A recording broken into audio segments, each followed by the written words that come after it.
अच्छा देखें एंजाइम की जो मीनिंग है, देखो इन का मतलब होता है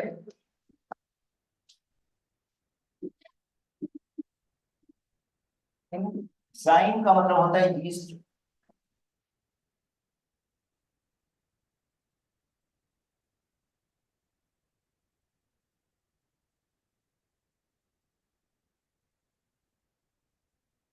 इसका मतलब है एंजाइम को यीस्ट के अंदर, क्योंकि यीस्ट माइक्रो ऑर्गेनिज्म है। देखो यीस्ट जो है वो माइक्रो ऑर्गेनिज्म है जो एंजाइम सीक्रेट करता है, और बहुत ज्यादा रिएक्शंस हैं जो एंजाइमेटिक हाइड्रोलाइसिस से होते हैं। देखिए जिस तरह हमने पढ़ा था स्टार्च, जब हम स्टार्च की हाइड्रोलाइसिस करते हैं तो स्टार्च के ऊपर एंजाइम एक्ट करता है जिसका नाम है डायस्टेज, जो स्टार्च को कन्वर्ट करता है माल्टोज में। अच्छा, उसके बाद यीस्ट माल्टोज के ऊपर एक्ट करता है और एंजाइम सीक्रेट करता है माल्टेज, जो माल्टोज को कन्वर्ट करता है ग्लूकोज में। यीस्ट दूसरा एंजाइम सीक्रेट करता है वो जाइमेज है, जो को ग्लूकोज को कन्वर्ट करेगा अल्कोहल के अंदर। तो इसका मतलब है इनको पहली मर्तबा एंजाइम को डिस्कवर किया गया था किसके अंदर, यीस्ट के अंदर, क्योंकि यीस्ट जो है एंजाइम सीक्रेट करता है।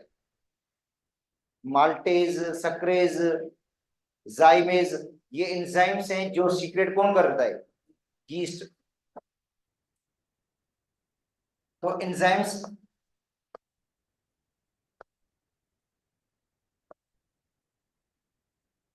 Are biocatalyst.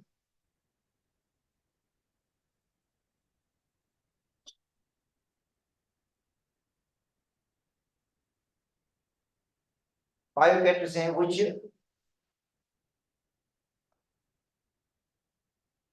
alter the rate of reaction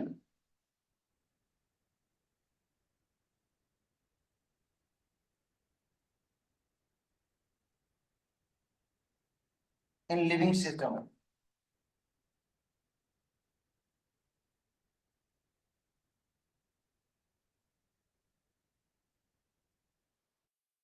जितने भी देखो लिविंग ऑर्गेनिज्म है, देखो जितने भी लिविंग ऑर्गेनिज्म होते हैं,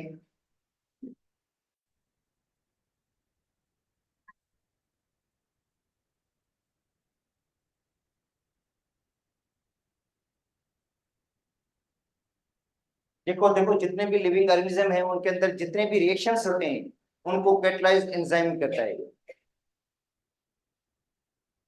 देखें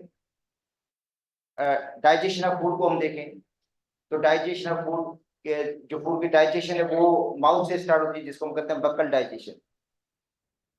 ठीक है, तो सिलिवरी ग्लैंड्स एंजाइम सीक्रेट कर, जिनको कहा जाता है टाइलिन, टाइलिन कहा जाता है, या जो है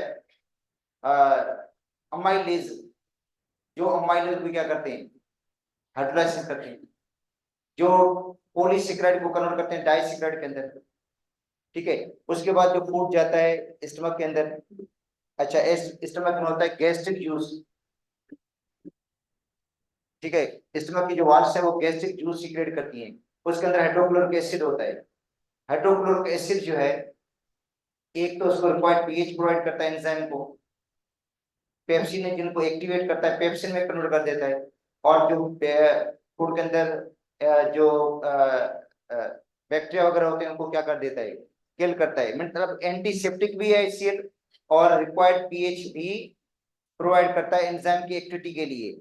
इसका मतलब है कि एंजाइम जो होते हैं वो स्पेसिफिक होते हैं, एंजाइम जो एंजाइम है वो स्पेसिफिक होते हैं और वो एक्टिवेट होते हैं उनकी स्पेसिफिक पीएच पे।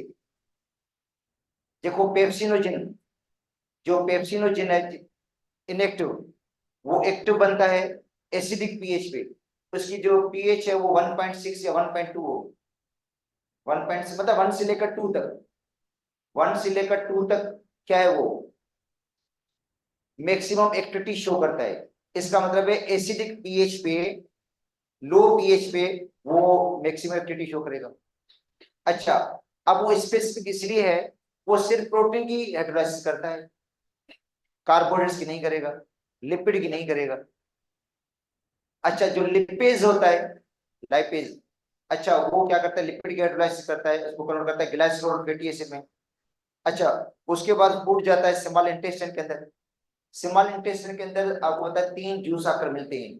एक जो है पेंक्रियास से आता है, पेंक्रियाटिक जूस, जिसके अंदर पेंक्रियाटिक अमाइलेज, पेंक्रियाटिक लिपेज ये होते हैं।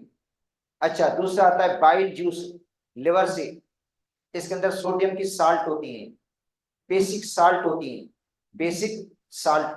क्योंकि फूड जो स्टमक से आ रहा है वो एसिडिक है, उसको क्या करते हैं, न्यूट्रलाइज करते हैं और बेसिक मीडियम प्रोवाइड करते हैं एंजाइम की एक्टिविटी के लिए। इसका मतलब है स्मॉल इंटेस्टाइन के अंदर जो एंजाइम है वो बेसिक पीएच पे ज्यादा एक्टिविटी शो करते हैं। बेसिक पीएच इनको चाहिए, उनकी पीएच 7 से थोड़ी कम नहीं ज्यादा, क्योंकि 7 से ज्यादा होगी तब वो मैक्सिमम एक्टिविटी शो करते हैं। अच्छा, उनमें ट्राइप्सिनोजिन है, ट्राइप्सिनोजिन जिसको एक्टिवेट करता है एटीरोकाइनेज। एटीरोकाइनेज इसको क्या करता है, एक्टिवेट कर देता है, एक्टिव ट्राइप्सिन में कन्वर्ट करता है। मगर वो भी उसके लिए जो पीएच चाहिए वो बेसिक पीएच चाहिए, बेसिक पीएच पे वो क्या करेगा, एक्टिवेट होगा। तो इसका मतलब ये जो एंजाइम है ये स्पेसिफिक होते हैं। जैसे देखें, हर जो ताला है उसके लिए अलग से चाबी होती है, मतलब हर ताले की स्पेसिफिक चाबी है, वो दूसरे ताले के अंदर नहीं लगती है। इस तरह एंजाइम जो होता है वो स्पेसिफिक है। स्पेसिफिक का मतलब जो कार्बोहाइड्रेट रिएक्ट करेगा वो लिपिड रिएक्ट नहीं करेगा, जो लिपिड रिएक्ट करेगा वो कार्बोहाइड्रेट रिएक्ट नहीं करेगा, ना प्रोटीन रिएक्ट करेगा। जो एंजाइम प्रोटीन रिएक्ट करता है या प्रोटीन की हाइड्रोलाइसिस करता है वो लिपिड पे या जो है कार्बोहाइड्रेट रिएक्ट नहीं करेगा। तो इसका मतलब है एंजाइम जो है अपने एक्शन में क्या होते हैं, स्पेसिफिक होते हैं। अच्छा, उनकी ऑप्टिमम पीएच होती है जिसपे वो ऑप्टिमम एक्टिविटी शो करते हैं। ऑप्टिमम उनका टेम्परेचर भी होता है जिसपे उनकी एक्टिविटी क्या होती है, मैक्सिमम होती है। तो याद करें एंजाइम का जो ऑप्टिमम टेम्परेचर है वो 37 से लेकर 50 तक होता है। 37 से लेकर मतलब 37 जो टेम्परेचर उसमें उनकी एक्टिविटी मैक्सिमम होगी। अगर टेम्परेचर बढ़ेगा तो उनकी एक्टिविटी थोड़ी कम होती जाएगी, कम होती जाएगी। 50 पर वो डी नेचर हो जाएंगे, 50 से ज्यादा टेम्परेचर भी। अगर टेम्परेचर 50 से ज्यादा हो गया तो एंजाइम अपनी प्रॉपर्टीज लूज कर देता है। एक एंजाइम की एक केमिकल नेचर है, और एंजाइम जो है आपको पता है कॉम्प्लेक्स मॉलिक्यूल्स होते हैं। एंजाइम प्रोटीन है, एंजाइम खुद है क्या बेटा, एंजाइम प्रोटीन की क्लास है, प्रोटीन की क्लास होती है। अच्छा, उनके अंदर पेप्टाइड लिंकेज होता है, उसके अंदर भी जाहिर है प्रोटीन में कौन सा लिंकेज है, तो एंजाइम के अंदर भी अगर कोई पूछे लिंकेज कौन सा होगा तो पेप्टाइड लिंकेज होगा। अच्छा, जो चीजें प्रोटीन को नुकसान पहुंचाती हैं या प्रोटीन को डीनेचर करती हैं वो एंजाइम को भी कर लेंगी। जैसे एक्सेसिव टेम्परेचर, अगर टेम्परेचर बढ़ेगा तो एंजाइम डीनेचर हो जाएगा, एंजाइम अपनी प्रॉपर्टीज क्या करेगा, परमानेंटली लूज कर देगा। अगर टेम्परेचर लो हुआ तो एंजाइम की जो एक्टिविटी है वो स्टॉप हो जाती है, एंजाइम की एक्टिविटी क्या हो जाती है, स्टॉप हो जाती है। मगर जैसे टेम्परेचर दोबारा बहाल होता है एंजाइम अपनी एक्टिविटी हासिल कर लेता है वापस। इसका मतलब है लो टेम्परेचर पे एंजाइम डीनेचर नहीं हुआ। देखो, लो टेम्परेचर पे एंजाइम डीनेचर नहीं होगा, मगर हाई टेम्परेचर पे क्या होगा, एंजाइम जो होता है वो डी नेचर हो जाता है। डी नेचर का मतलब अपनी प्रॉपर्टीज हमेशा हमेशा के लिए क्या कर देता है, वो लूज कर देता है। उसके बाद वो उसकी प्रॉपर्टी वापस गेन नहीं हो सकती। लो टेम्परेचर पे उनकी एक्टिविटी स्टॉप जरूर हो जाती है मगर दोबारा वो गेन हो जाती है जब दोबारा टेम्परेचर बढ़ता है। तो देखिए एंजाइम को जो चीज इफेक्ट करती है वो एक है पीएच। अब हर एंजाइम की अपनी अलग से पीएच होगी, ऑप्टिमम पीएच होगी जिसमें वो ऑप्टिमम एक्टिविटी शो करेगा। जैसे मैंने आपको पहले बता दिया पेप्सिन, पेप्सिन की जो ऑप्टिमम पीएच है वो 1 से लेकर 2 तक है। तो कुछ किताबों में 1.2 भी लिखा हुआ है, जैसे कहीं 1.4 भी है, कहीं 1.6 भी है, मगर 1 से लेकर 2 तक मतलब एसिडिक पीएच। अच्छा, वो कहां से मिलती है उसको, हाइड्रोक्लोरिक एसिड से। क्योंकि जो पेप्सिनोजन एंजाइम होता है, इनेक्टिव पेप्सिनोजन, वो होता किसके अंदर है, बेटा गैस्ट्रिक जूस के अंदर, स्टमक वाल से गैस्ट्रिक जूस सीक्रेट करती है, उसके अंदर एंजाइम होता है पेप्सिन जो इनएक्टिव होता है, बाद में एक्टिव हो जाता है, पेप्सिन एक्टिव पेप्सिन में तब्दील हो जाता है। अच्छा, उसको एक्टिवेट कौन करता है? हाइड्रोक्लोरिक एसिड, लो पीएच में, लो पीएच में। तो इसका मतलब है वो अपनी मैक्सिमम एक्टिविटी शो करेगा लो पीएच पे। मगर जो दूसरे एंजाइम है ट्राइप्सिनोजन, ट्राइप्सिनोजन को बेसिक पीएच चाहिए, मतलब हाई पीएच चाहिए, 7 से लेकर 8 तक उसको पीएच चाहिए, 7 से ज्यादा पीएच चाहिए। तो वो कहां से इसको प्रोवाइड होगी? बाइल जूस से। मतलब अल्लाह ताला ने एक सिस्टम बना लिया है कि देखो बाइल जूस जो लिवर से आ रहा है, ठीक है, उसके अंदर सोडियम की साल्ट होती है, बेसिक साल्ट होती है, सोडियम बाइकार्बोनेट बेसिक साल्ट है। अच्छा, उस बेसिक साल्ट का काम क्या है? जो मीडियम प्रोवाइड करना, बेसिक मीडियम प्रोवाइड करना, अल्कलाइन मीडियम प्रोवाइड करना। किसको? जो एंजाइम आ रहे हैं सक्सिनट्रिकस ड्यूडेनम की वाल से आ रहे हैं, या पेंक्रियाटिक जूस के अंदर एंजाइम है, उनको बेसिक मीडियम प्रोवाइड करना। तो इसका मतलब है उनकी जो मीडियम होगी वो कौन सी होगी? बेसिक मीडियम पे वो क्या कहते हैं? अच्छा, इस तरह अमाइलेज जो सिलेवरी ग्लैंड्स है ना, सिलेवा सीक्रेट करता है अमाइलेज या टाइलिन। अच्छा, उसकी भी पीएच क्या होती है? स्लाइटली बेसिक होगी, स्लाइटली 7 से थोड़ी ज्यादा, 7 से थोड़ी ज्यादा होगी, मतलब स्लाइटली होगी, वो ज्यादा नहीं बोल सकता हूं मैं, स्लाइटली बेसिक। और फिर इंटेस्टाइन के अंदर भी स्लाइटली बेसिक, स्टमक के अंदर स्लाइटली एसिडिक। तो अब देखो हर एंजाइम की अपनी पर्टिकुलर पीएच है, ऑप्टिमम पीएच है, जिसपे वो ऑप्टिमम एक्टिविटी शो करता है। ठीक है, तो एंजाइम जो है, आप इसको हम कह सकते हैं कि ये लिविंग सेल से बनते हैं। एंजाइम को आप सिंथेसाइज नहीं कर सकते लेबोरेटरी के अंदर। देखो एंजाइम को आप लेबोरेटरी के अंदर सिंथेसाइज, क्योंकि एंजाइम प्रोटीन है और प्रोटीन लेबोरेटरी के अंदर सिंथेसाइज नहीं होती है। ठीक है, ये लिविंग सेल से बनती है। सपोज करते हैं जो हमारे बॉडी के अंदर प्रोटीन्स बनती है ना, उसके अंदर एंजाइम भी बन जाते हैं, क्योंकि जो हम खाना खाते हैं उसके अंदर आपको पता है प्रोटीन है। जो एग इस्तेमाल करते हैं, गोश्त इस्तेमाल करते हैं, दालें इस्तेमाल करते हैं, या जो ड्राई फ्रूट इस्तेमाल करते हैं, उसके अंदर प्रोटीन है। और फिर हमारी बॉडी के जो एंजाइम है उन पर एक्ट करते हैं, उनको कंप्लीटली कन्वर्ट करते हैं अमाइनो एसिड के अंदर। फाइनली क्या होगा? Amino acid. और वही अमाइनो एसिड वापस जाता है किसके अंदर? ब्लड के अंदर, और वापस जाता है बॉडी के अंदर। तो उन्हीं अमाइनो एसिड से वापस प्रोटीन सिंथेसाइज होती है। अच्छा, वो प्रोटीन की फिर उनमें कुछ ऐसी प्रोटीन भी बनती हैं जो हार्मोन्स का काम करती हैं, कुछ ऐसी प्रोटीन भी बनती हैं जो एंजाइम का काम करती हैं, कुछ ऐसी प्रोटीन बनती हैं जो स्ट्रक्चरल प्रोटीन होती हैं, कोई स्टोरेज प्रोटीन होती है। इसका मतलब है वही अमाइनो एसिड वापस बॉडी के अंदर मुख्तलिफ प्रोटीन के अंदर तब्दील हो जाते हैं वो। अच्छा, जिनका मुख्तलिफ फंक्शन है, जिनका डिफरेंट।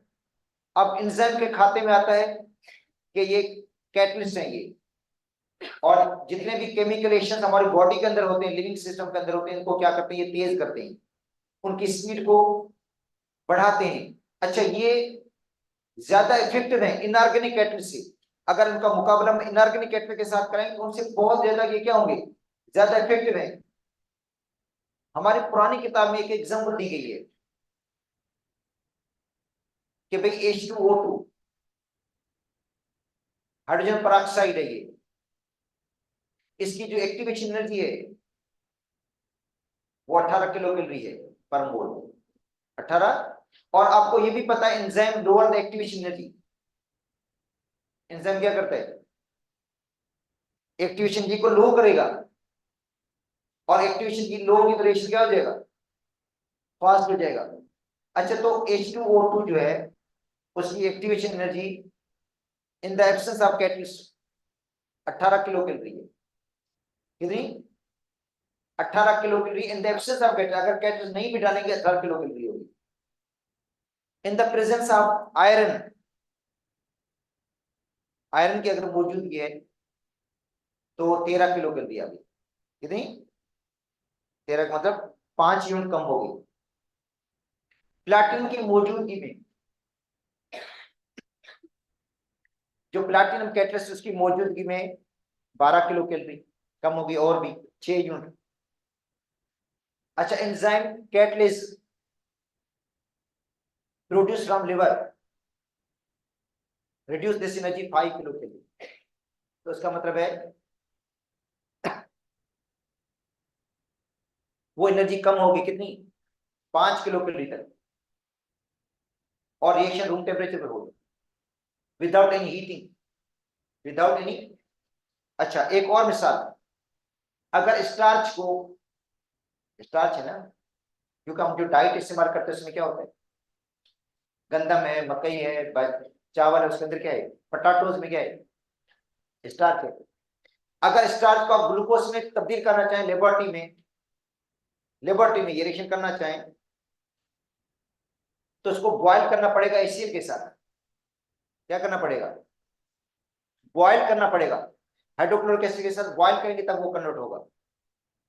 मगर हमारी बॉडी के अंदर जो एंजाइम है,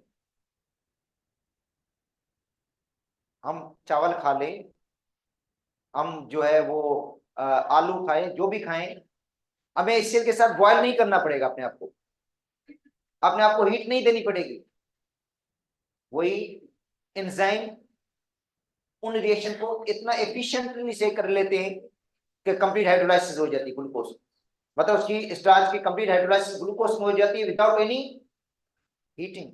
किसी कोई हम अपने आप को हीट नहीं देते, हम अपना रूटीन का काम करते रहते हैं, रिएक्शंस होते रहते हैं, क्योंकि एंजाइम इतना एफिशिएंट काम करता है, मतलब एंजाइम स्मार्ट वर्क करता है, क्योंकि स्पीड को 10 पावर 20 टाइम्स बढ़ा देता है। 10 पावर 20 कितना, 10 पावर 20 को आप अंदाजा करें, इतनी मर्तबा स्पीड को क्या करता है, वो इंक्रीज कर देता है। इसका मतलब जो रिएक्शंस बहुत ज्यादा टाइम लगाएगा वो क्या हो जाएगा, कुछ जो हम खाना खाते हैं 2-3 घंटे के अंदर क्या हो जाता है, डाइजेस्ट हो जाता है ना, हजम हो जाता है नहीं। और डॉक्टर भी बोलता है कि भाई अगर सपोज करते आप खाना खाने के बाद आप अपनी बॉडी का शुगर चेक करना चाहें 2 घंटे के बाद कर लें चेक। इसका मतलब डॉक्टरों को भी इतना कंफर्म है कि 2 घंटे के अंदर वो क्या हो जाती है,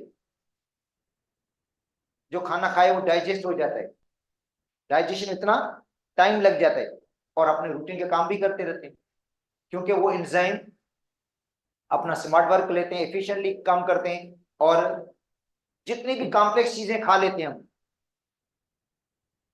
बर्गर मिल रहा है, पता नहीं कितनी कितनी चीजें मिल रही हैं, अब देखें इस तरह चीजें हैं ना, तो अल्लाह ताला ने वो उसके मतलब देखिए मैं बता देता हूँ, हमारी बॉडी के अंदर कुछ अल्लाह ताला ने एक सिस्टम बनाया हुआ है। क्या होता है, अब देखो एक कार है जिसके जो पेट्रोल पे चलती है, उसमें डीजल डालोगे तो क्या होगा, इंजन खराब होगा ना। तो हम पता नहीं कितनी कितनी चीजें खाते रहते हैं जिनके कोई इंजाइम भी नहीं है, जाहिर बात है उनके लिए इंजाइम तो चाहिए ना भैया। तो इसका मतलब है जो हमारी डाइजेस्ट जो प्रॉब्लम हो रहे हैं ना हमारी, मतलब सबको कहते हैं डाइजेशन के जो प्रॉब्लम हो रहे हैं, खाना हजम नहीं होता, ये उसका सबब क्या है, चिप्स, इस तरह की चीजें देखो आपके पास कितनी होती है, ये कितनी कितनी चीजें, मतलब गैर मयारी चीजें हम इस्तेमाल करते रहते हैं। तो एंजाइम का भी कसूर नहीं है भाई, एंजाइम देखो ना, मैं आपको बता रहा हूँ, अब देखो एक चीज जो पेट्रोल पे चलती है उसके अंदर डीजल डालोगे तो चलेगी नहीं, गासलेट डालोगे तो नहीं चलेगी ना। जो चीज जिसके लिए बनाई गई है, अगर वो चीज इस्तेमाल करेंगे तो इसका मतलब है उसमें फायदा होगा। तो हम देखो हमारे जो खाना है, जो चीजें हैं बाजार से मार्केट से जो हम पता नहीं क्या खाते रहते हैं, तो एंजाइम, फिर भी एंजाइम जो है वो अपना एफिशिएंट वर्क करते हैं, उन चीजों को डाइजेस्ट कर लेते हैं।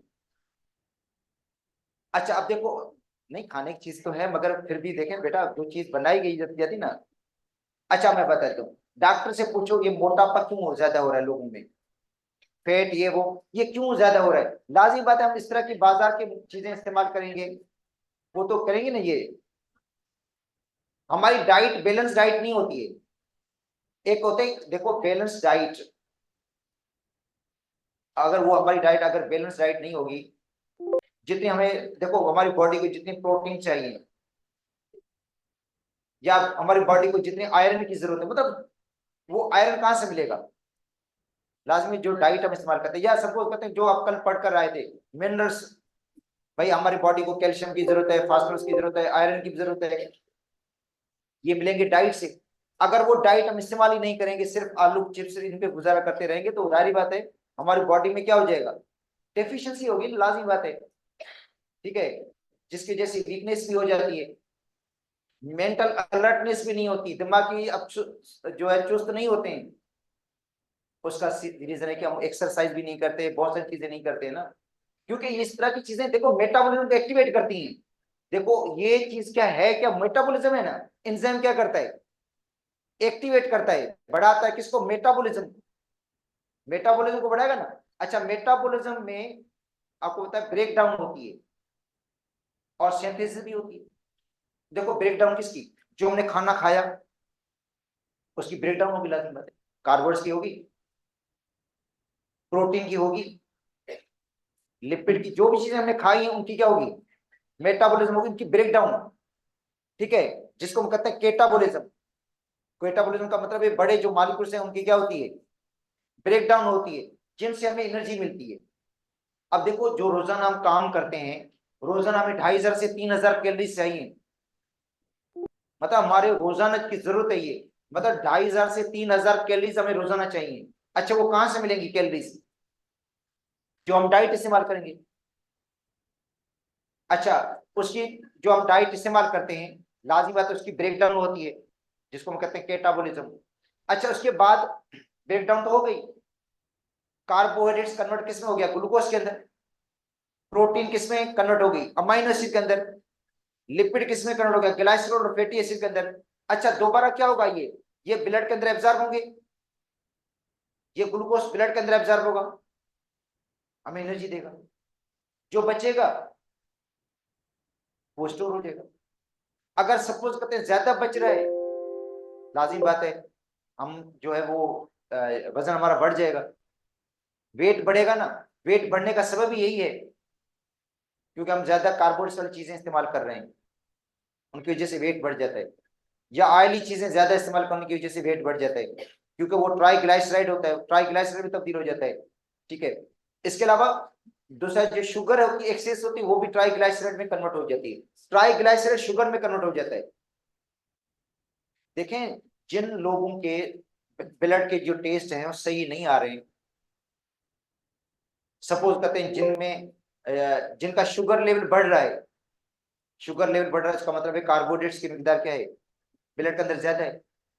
कार्बोहाइड्रेट्स नॉर्मली कितना होने चाहिए ब्लड के अंदर, 70 से लेकर 110 ग्राम पर 100 DL, 100 डेसीलीटर जो होता है ना ब्लड के अंदर, ग्लूकोज के अंदर ग्लूकोज की मिकदार होनी चाहिए 70 से 110 तक, मगर डॉक्टर कहते हैं 70 से 100 तक होना चाहिए। और ये कब होना चाहिए, जब आप अर्ली मॉर्निंग उठते हैं तब, early in the morning. Suppose करते हैं रात को आपने 8 बजे खाना खाया, उसके बाद कुछ नहीं खाया, सुबह 8 बजे जब आप अपना ब्लड का टेस्ट करवाएंगे, अगर उसके अंदर आपका जो ब्लड जो ग्लूकोज है 70 से लेकर 100 तक है, तो समझे नॉर्मल है, कोई टेंशन की बात नहीं है। अगर 120 125 है तो समझने खतरे की बात है, या 200 300 तक है तो बहुत ज्यादा खतरा है, समझे, हम डायबिटीज हो चुके हैं। और जो डायबिटीज जिनको भी हो जाती है, शुगर जिनको भी हो जाती है, उनमें पता है कि ये इस तरह की होता है। अगर आपका जो लिपिड प्रोफाइल के टेस्ट में, लिपिड जो प्रोफाइल का टेस्ट है उसके अंदर ट्राइग्लाइसराइड ज्यादा आ रहा है, तो उसका मतलब है कि आपकी जो शुगर है ना, आपकी बॉडी में जो एक्सेस शुगर है वो ट्राइग्लाइसराइड में तब्दील हो रही है। या ट्राइग्लाइसराइड भी किस में कन्वर्ट हो जाता है, शुगर के अंदर तब्दील हो जाता है, मतलब क्योंकि इनकी कन्वर्जन होती रहती है, मेटाबॉलिज्म में इनकी कन्वर्जन होती रहती है। अच्छा तो मैं बात कर रहा था कि जो केटाबॉलिज्म होती है, जिसमें बड़े मॉलिक्यूल की ब्रेकडाउन होगी, बड़े मॉलिक्यूल मैंने आपको बता दिए जिनकी क्या होती है, ब्रेकडाउन होती है, इनसे एनर्जी मिलती है। क्या मिलती है, एनर्जी। अच्छा फिर क्या होता है, वो छोटे मॉलिक्यूल आपस में मिल जाते हैं, मिलकर क्या बनाते हैं, बड़े मॉलिक्यूल बनाते हैं, जिसको कहते हैं एनाबोलिज्म। तो एनाबोलिज्म में क्या होता है, छोटे मॉलिक्यूल जो होते हैं वो मिलते हैं, मिलकर क्या बनाते हैं, बड़ा मॉलिक्यूल, उनमें एनर्जी एब्जॉर्ब होगी। तो मेटाबॉलिज्म के दो हिस्से, एक केटाबॉलिज्म का मतलब ब्रेकिंग डाउन, दूसरा क्या होता है एनाबॉलिज्म का मतलब है फॉर्मेशन या सिंथेसिस, छोटे मॉलिक्यूल जैसे ग्लूकोज है, उस कन्वर्ट हो जाता है ग्लाइकोजन के अंदर। अमाइनो एसिड किसमें कन्वर्ट होता है? प्रोटीन के अंदर। तो ये एनाबॉलिज्म है, जिसमें छोटे मॉलिक्यूल मिलकर क्या है, बड़ा मॉलिक्यूल बनाते हैं, उसमें एनर्जी क्या होती है, एब्जॉर्ब भी होती है। और कैटाबॉलिज्म में एनर्जी क्या होती है, रिलीज, क्योंकि ब्रेक डाउन होती है मॉलिक्यूल्स की। समझ आई बात नहीं? अच्छा, अब आते हैं एंजाइम की मुख्तलिफ थ्योरीज, एंजाइम की। अच्छा, एंजाइम की एक थ्योरी है की लॉक थ्योरी। की लॉक थ्योरी का मतलब है एंजाइम जो होते हैं वो रिजिड होते हैं और स्पेसिफिक होते हैं, रिजिड होते हैं, उनकी शेप क्या होती है, चेंज नहीं होगी। मतलब एंजाइम की शेप, और जो सबस्ट्रेट है वो उसके अंदर क्या हो जाता है, एंजाइम के अंदर फिट हो जाता है। मतलब जो सबस्ट्रेट होगा वो एंजाइम के अंदर जाकर क्या होगा, फिट होगा। जैसे जो चाबी होती है वो ताले के अंदर फिट हो जाती है, ताला खुल जाता है। तो इसने की लॉक का मतलब यही है। इमल फिशर फिशर शायद फिशर है क्या इसका नाम है, जिसने ये मॉडल दिया था की लॉक मॉडल के, भाई एंजाइम जो है उनकी स्पेसिफिक शेप, रिजिड शेप होती है, वो शेप अपनी चेंज नहीं करेगा। और जो सबस्ट्रेट है वो भी अपनी शेप चेंज नहीं करता है। मगर जो सबस्ट्रेट है वो क्या हो जाता है, फिट हो जाता है किसके अंदर, एंजाइम के अंदर। और इसको नाम दिया उन्होंने की लॉक मॉडल का नाम दिया। अच्छा, ये तो चलो सही बात है यहाँ पे कि भाई एंजाइम स्पेसिफिक है, जैसे हर ताले की अलग चाबी होती है, जो अभी मैंने आपको बड़ा एंजाइम स्पेसिफिक है। मगर ये जो दूसरी बात है कि एंजाइम रिजिड, मतलब जो होते हैं रिजिड होते हैं, सख्त होते हैं, ये नहीं है। ठीक है। एक और साइंटिस्ट था जिसका नाम था डेनियल पोस्टलिन। उसने कहा था एंजाइम जो है वो फ्लेक्सिबल है, वो अपनी शेप को चेंज कर सकते हैं। वो अपनी शेप को क्या कर सकते हैं, सबस्ट्रेट के हिसाब से वो शेप को क्या करते हैं, चेंज करते हैं। मतलब जिस तरह का सबस्ट्रेट होता है, एंजाइम अपनी शेप को इस तरह क्या करेगा, ढाल देगा, चेंज कर देगा।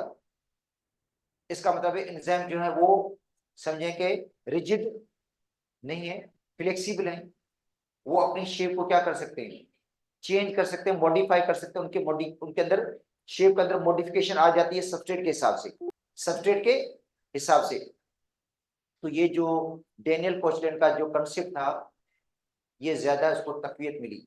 अब देखो एंजाइम की स्पेसिफिक नेचर का मतलब कीलाक वाला मॉडल सही है कि भाई एंजाइम की नेचर स्पेसिफिक है। स्पेसिफिक का मतलब हर सबस्ट्रेट के लिए अलग एंजाइम होगा।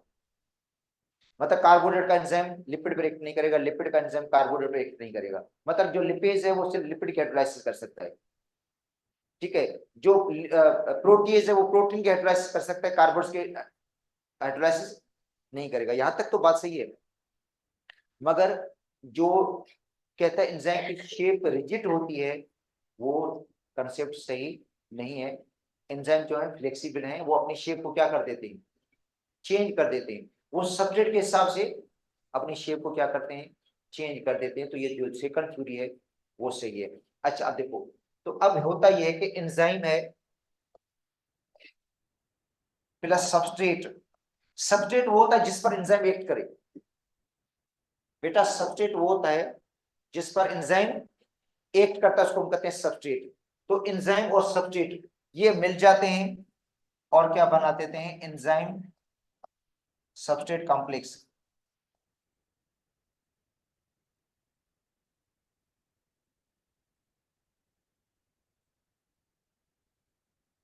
एंजाइम सबस्ट्रेट कॉम्प्लेक्स, ये सबस्ट्रेट है जिस पर एंजाइम एक्ट करेगा। अच्छा, अब ये एंजाइम सबस्ट्रेट कॉम्प्लेक्स जो होता है वो डिकम्पोज हो जाता है, अनस्टेबल है ये, डिकम्पोज हो जाएगा। एंजाइम अलग हो जाएगा, प्लस पी, पी का मतलब प्रोडक्ट, क्या बन जाएगा, एंजाइम क्या हो जाएगा, अलग हो जाएगा। और ये जो सबस्ट्रेट था किस में तब्दील हो गया, प्रोडक्ट में तब्दील हो गया। जिसने एंजाइम पर एक्ट किया था वो क्या बन गया, एक प्रोडक्ट। और एंजाइम क्या हो गया, सेपरेट हो गया। और एंजाइम की केमिकल प्रॉपर्टीज पर कोई फर्क नहीं पड़ा। एंजाइम यूज नहीं हुआ, अनयूज रहा, क्योंकि कैटर्स आपको होता है रिएक्शन से आखिर में क्या हो जाते हैं, अलग हो जाते हैं। ठीक है, तो बाकी कल इंशाल्लाह मैं आपको ये कंप्लीट समझा दूंगा पूरे का पूरा। फिर एंजाइम के टाइप्स भी हैं। देखो, एंजाइम के मुख्तलिफ टाइप भी हैं। एक एंजाइम ऐसे होते हैं जो हाइड्रोलाइसिस का काम करते हैं, लिपेज, प्रोटीज, अमाइलेज। ठीक है, ये क्या काम करते हैं? हाइड्रोलाइसिस करते हैं ना, कार्बोहाइड्रेट्स की हाइड्रोलाइसिस, प्रोटीन की हाइड्रोलाइसिस, ठीक है, लिपिड की हाइड्रोलाइसिस, इनकी हाइड्रोलाइसिस करते हैं। सक्रोज की हाइड्रोलाइसिस, तो इसके लिए एंजाइम क्या होगा? सक्रेज होगा। क्या बनेगा? Glucose, fructose. माल्टोज की हाइड्रोलाइसिस, ग्लूकोज। लेक्टोज की हाइड्रोलाइसिस, उसके लिए एंजाइम होता है लेक्टेज, जो कन्वर्ट करेगा लेक्टोज को किसमें? ग्लूकोज और गैलेक्टोज के अंदर, ग्लूकोज और गैलेक्टोज में। तो ये हाइड्रोलाइसिस वाले एंजाइम भी होते हैं। इस तरह एंजाइम की 6 डिफरेंट टाइप्स हैं, 6 डिफरेंट टाइप के एंजाइम होते हैं। मैंने आपको सिर्फ एक का बताया, आपको एक हाइड्रोलाइसिस मिसाल लेने वाले, बाकी भी एंजाइम है।